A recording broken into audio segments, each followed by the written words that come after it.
अखलाक की दलील बताता हूँ। अल्लाह ने कुरान में मौत के बाद की जिंदगी पर इंसान के अखलाक से कुछ यूं दलील दी है। अल्लाह ताला कुरान में फरमाता है कि क्या वो लोग जिन्होंने बुरे काम किए ये समझ बैठे हैं कि हम उन्हें और ईमान लाने वाले और अच्छा काम करने वालों को एक जैसा कर देंगे कि उनका जीना मरना यकसा यानी एक समान हो जाए। बहुत बुरे हुक्म है ये जो लोग लगाते हैं। कुरान सूरा 45 आयत 21। ये आखिरत मौत के बाद की ज़िंदगी के सच होने पर एक अखलाकी दलील है। अखलाक में भलाई और बुराई और आमाल में नेकी और बदी के फ़र्क का लाजिमा तकाजा ये है कि अच्छे और बुरे लोग का अंजाम एक जैसा ना हो, बल्कि अच्छों को उनकी अच्छाई का अच्छा बदला मिले और बुरे अपनी बुराई का बुरा बदला पाए। ये बात अगर ना हो और नेकी और बदी का नतीजा एक ही हो जाए तो फिर सिरे से अखलाक और खूबी और खराबी का फ़र्क ही बेमतलब हो जाता है और खुदा पर बेइंसाफी का इल्ज़ाम लगता है। जो लोग दुनिया में बुराई की राह चलते हैं वो तो ज़रूर ये चाहते हैं कि कोई इनाम और सज़ा ना हो, क्योंकि ये ख्याल ही उनके ऐश में खलल डालने वाला है।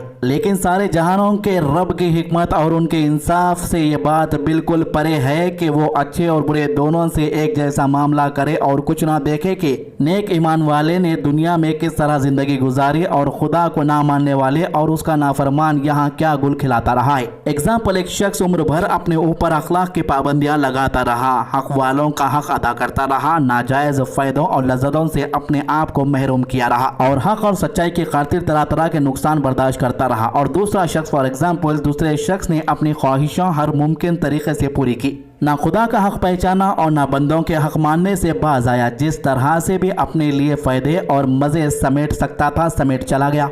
क्या अल्लाह से ये उम्मीद की जा सकती है कि इन दोनों तरह के आदमियों की जिंदगी के इस फर्क को वो नजरअंदाज कर देगा? मरते दम तक जिनका जीना एक जैसा ना रहा, मौत के बाद अगर उनका अंजाम एक जैसा हो तो खुदा की खुदाई में इससे बढ़कर और क्या बेइंसाफी हो सकती है। अल्लाह ने इंसान के अखलाक से दलील देने के बाद फिर फरमाया, अल्लाह ताला कुरान में फरमाता है, अल्लाह ने तो आसमानों और जमीन को हक के साथ पैदा किया है और इसलिए किया है कि हर जानदार को उसकी कमाई का बदला दिया जाए, लोगों पर जुल्म हरगिज ना किया जाए। कुरान सूरा 45 आयत 22। यानी अल्लाह ने जमीन और आसमान को खेल के तौर पर नहीं बनाया, बल्कि ये एक बामकसद हिकमत भरा निज़ाम है। इस निज़ाम में इस बात के बारे में सोचा भी नहीं जा सकता कि अल्लाह के दिए अधिकारों और ज़राए वसाइल को सही तरीके से इस्तेमाल करके जिन लोगों ने अच्छा कारनामा अंजाम दिया हो और उन्हें गलत तरीकों से इस्तेमाल करके जिन दूसरे लोगों ने जुल्म और बिगाड़ पैदा किया हो, ये दोनों तरह के इंसान आखिरकार मर कर मिट्टी हो जाए और उस मौत के बाद कोई दूसरी जिंदगी ना हो जिसमें इंसाफ के मुताबिक उनके अच्छे और बुरे अमाल का कोई अच्छा या बुरा नतीजा निकले।